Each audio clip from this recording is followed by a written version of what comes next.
ট্রেনটি যদি বুড়িমারি থেকে সরাসরি ঢাকা চালু হয়, এটির দাবিতে কিন্তু সড়ক রেলপথ অবরোধ থাকার পর কিন্তু গত 2 দিন থেকে কিন্তু সড়ক পথ অনির্দিষ্টকালের জন্য অবরোধ করে দিয়েছে।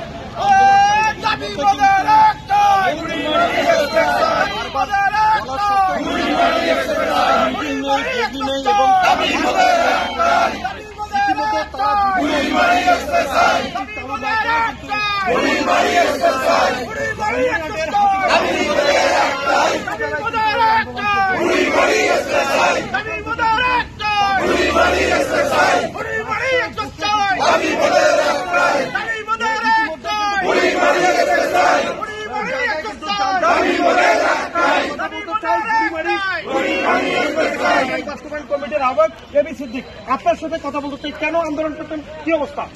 ধন্যবাদ প্রিয় সাংবাদিক ভাইরা। আমরা আজকে আন্দোলন করতেছি বিগত দিনের ন্যায়। আমরা গত 21 এপ্রিল আন্দোলন শুরু করেছিলাম রেলপথ অবরোধের মাধ্যমে।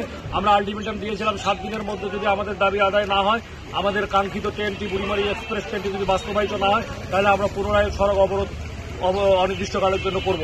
আজকের এই সড়ক অনির্দিষ্টকালের অবরোধ থেকে আমি রেল কর্মকর্তাদের জানান দিতে চাই, আগামী 48 ঘন্টার মধ্যে যদি আপনারা আমাদের রেল বুড়িমারি এক্সপ্রেস ট্রেনটি বাস্তবায়ন না করেন, তাহলে আমরা কঠিন থেকে কঠিন কর্মসূচি ঘোষণা দিব।